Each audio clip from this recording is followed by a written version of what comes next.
ذکر کیا کہ انہوں نے کہا ایک بڑی عمارت بناؤ، 4 دیواری تیار کرو، قالوا بنوا لہو 23ویں پارہ میں اللہ نے یہ ذکر فرمایا 4 دیواری تیار کرو،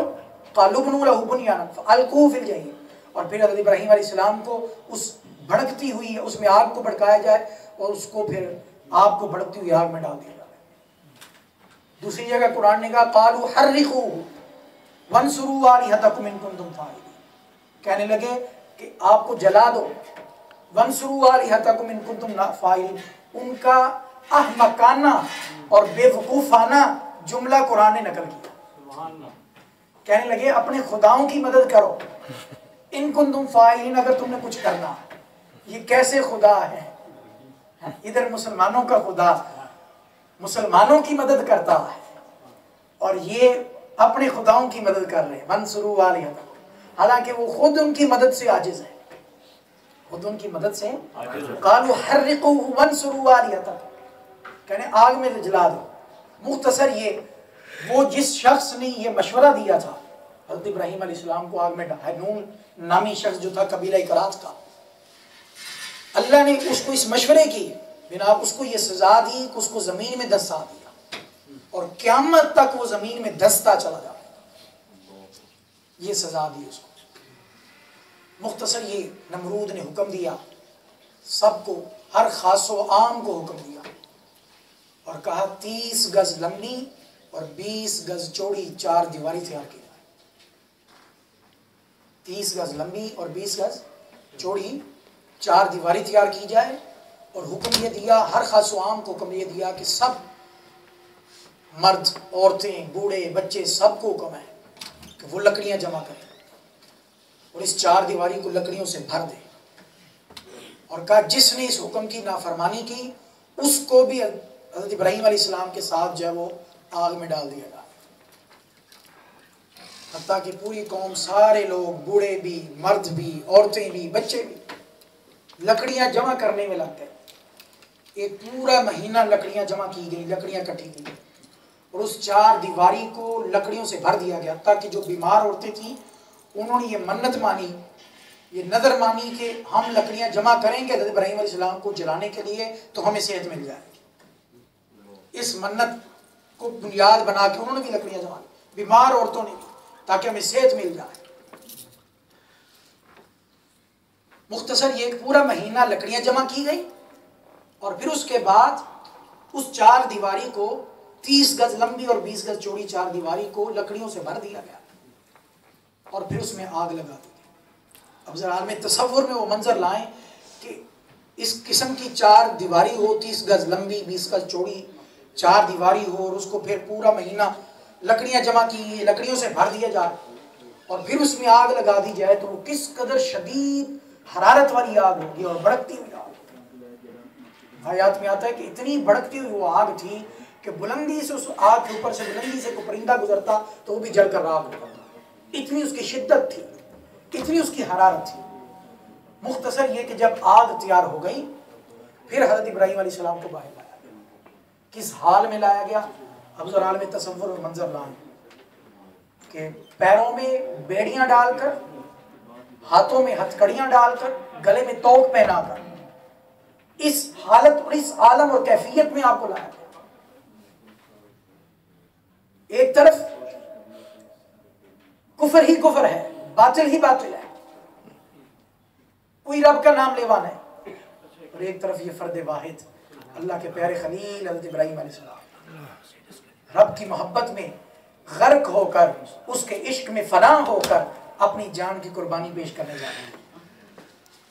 حال میں تصور و منظر تو لائیں، اس امتحان کے لیے کتنا بڑا جگرا چاہیے، کتنی ہمت چاہیے اور کتنا حوصلہ چاہیے۔ مختصر یہ کہ جب لایا گیا اب اس آگ کی حرارت اتنی تھی، اس کی شدت، اس کی گرمی اتنی زیادہ تھی کہ کوئی قریب جانے کے لیے بھی تیار نہ تھا، کوئی قریب جانے کے لیے بھی۔ اب معاملہ یہ آ گیا کہ حضرت ابراہیم علیہ السلام کو نمرود نے پہلے تو یہ کہا کہ اے ابراہیم اب بھی موقع ہے، اب بھی موقع ہے، تو میرے دین کو اپنا لے اور میرے رب ہونے کا اقرار کر لے، مجھے خدا مان لے اور اپنے اس نئے دین کو چھوڑ دے۔ آپ نے فرمایا مجھے کوئی ڈر نہیں، مجھے تبسم فرمایا، مسکرا کے فرمایا مجھے کوئی ڈر نہیں، کوئی خوف نہیں۔ آگ زر خالص کو نہیں جلاتی، خالص ہونے کو آگ زر خالص کو نہیں جلاتی، مجھے کوئی ڈر نہیں، کوئی پرواہ نہیں، یہ میرے اور میرے رب کا معاملہ۔ مختصر یہ،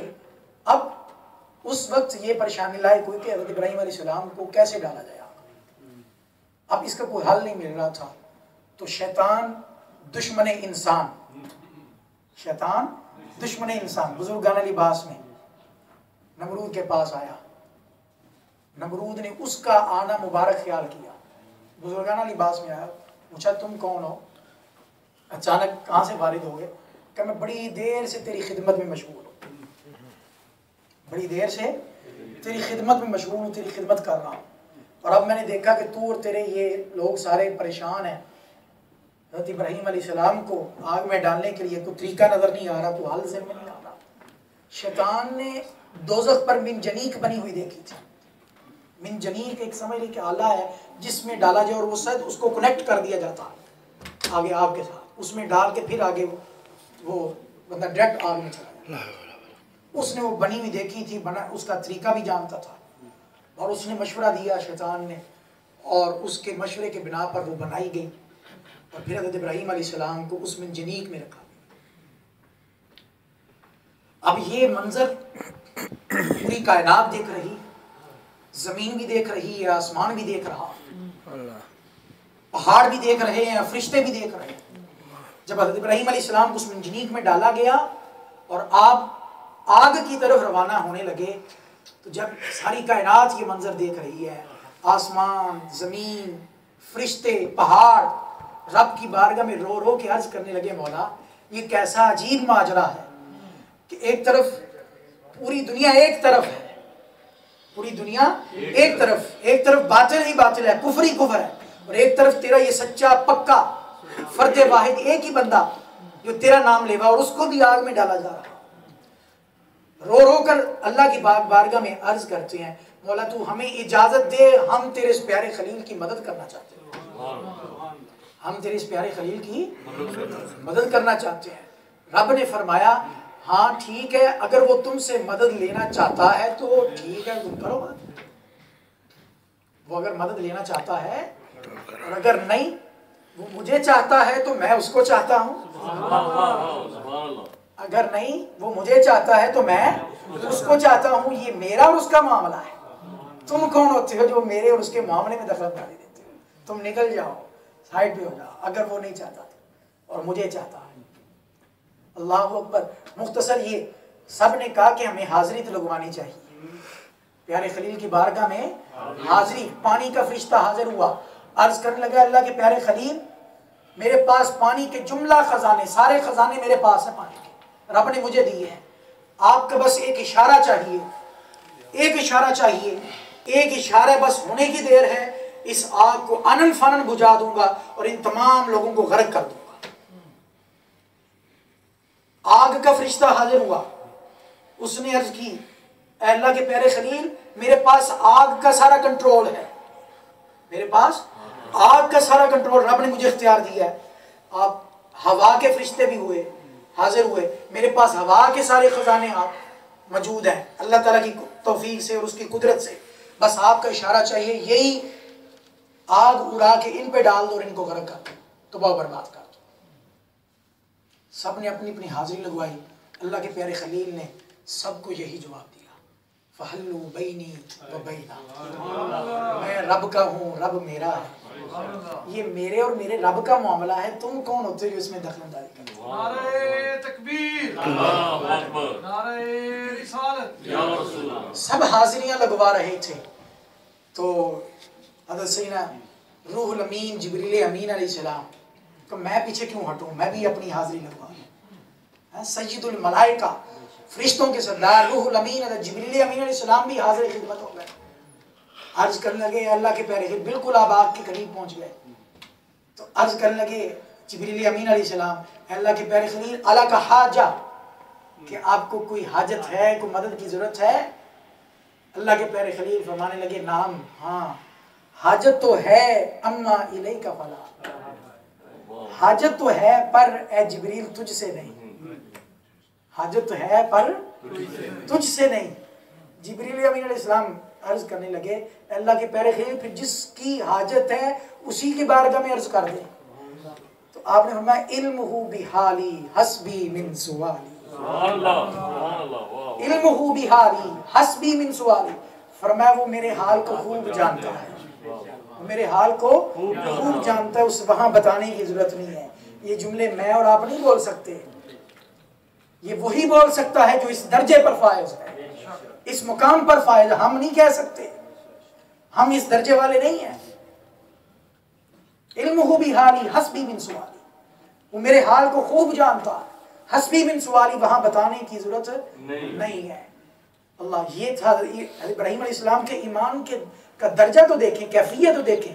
آپ وہ ایمان کے کس درجے پر فائز تھے، کس کمال درجے پر، کیفیت کے کس صدق اور وفاداری کے کس کمال درجے پر فائز تھے، توکل علی اللہ کے کس مقام پر فائز تھے، اللہ پر بھروسہ اور اعتماد کے کس مقام پر فائز تھے، اور پھر اسی کا ثمرہ ملتا ہے، اسی کا نتیجہ ملتا ہے۔ یہ صدق تھا، یہ یقین تھا، یہ صدق تھا، یہ یقین تھا۔ آج بھی اگر حضرت ابراہیم علیہ السلام کا صدق اور یقین اور آپ کی ایمانی کیفیت کا فیض اگر اپنے اندر داخل کیا جائے تو علامہ اقبال کا وہ جملہ ہے آگ کر سکتی ہے انداز گلستاں پیدا۔ اس کا پہلا مصرع بھی ہے کہ اگر آج بھی اگر اس کا مفہوم یہ ہے کہ اگر آج بھی حضرت ابراہیم علیہ السلام کی ایمانی کیفیت اور آپ کا صدق اور یقین والی کیفیت کو اپنے اندر پیدا کر لے تو آگ پیدا کر سکتی ہے انداز گلستاں پیدا۔ تو پھر کیا ہوا، جب حضرت ابراہیم علیہ السلام بالکل آگ کے قریب ہوئے تو فوراً حکم رب الارباب ہوا۔ قرآن نے وہ سارا جملہ نقل کیا، قلنا یا نار کونی بردا وسلاما علی ابراہیم۔ قرآن نے وہ جملہ نقل کیا، اللہ تعالیٰ نے فرمایا یا نار، اے آگ، کونی بردا وسلاما علی ابراہیم، میرا خلیل تجھ میں تشریف لا رہا۔ اے آگ، یا نار کونی بردا، میرے خلیل کے لیے ٹھنڈی ہو جا، وسلامہ، اور سلامتی والی ہو جا، یعنی اتنی بھی ٹھنڈی نہ ہونا کہ میرے خلیل کو اس ٹھنڈک سے تکلیف پہنچے، اتنی ٹھنڈی ہو کہ تیری ٹھنڈک سلامتی والی ہو۔ یا نارو کونی بردم و سلام علیہ، دنیا کی ساری آگیں بجھ گئی رب کا یہ حکم سن کر کے، یہ رب کا ہمیں حکم ہوا، حکم تو اس نار نمرود کو ہوا تھا، یا نارو کونی بردم و سلام علیہ ابراہیم، یہ حکم سن کر دنیا کی ساری آگ بجھ گئی۔ اور کیا ہوا، ادھر اللہ کے پیارے خلیل جب اس نار نمرود میں تشریف لے گئے تو رب کائنات کے حکم سے اور اس کی قدرت سے وہ جو آتش کدہ تھا وہ گل و گلزار بن گیا، وہ آتش کدہ گل و گلزار بن گیا، باغ کا ماحول بن گیا، ہر طرف پھول ہی پھول، خوشبوئیں ہی خوشبوئیں، فضائیں معطر ہو گئیں اور خوشبودار ماحول بن گیا، اور تخت بہشتی حضرت ابراہیم علیہ السلام کے لیے لگا دیا، تخت بہشتی لگا دیا گیا۔ حضرت ابراہیم علیہ السلام اس پہ جلوہ افروز ہو گئے، حضرت جبریل امین علیہ السلام، میکائیل علیہ السلام پنکھا جلنے لگے، ہوا دینے لگے۔ نمرود نے چاہا دیکھو تو صحیح کیا حال کیا ہوا ابراہیم کا، وہ بلندی کے مقام پر چڑھ کے اس نے جب دیکھنا چاہا تو دیکھتا کیا ہے، یہ تو آتش کدہ سارا کا سارا گل و گلزار بنا ہوا۔ اس نے سوال کیا ابراہیم یہ تم اس ناز و نعمت میں کیسے پہنچ گئے، یہ سارا ماحول کیسے بدل گیا؟ آپ نے فرمایا ھذا من فضل ربی، ھذا من فضل ربی۔ یہ دیکھیں، یہ بھی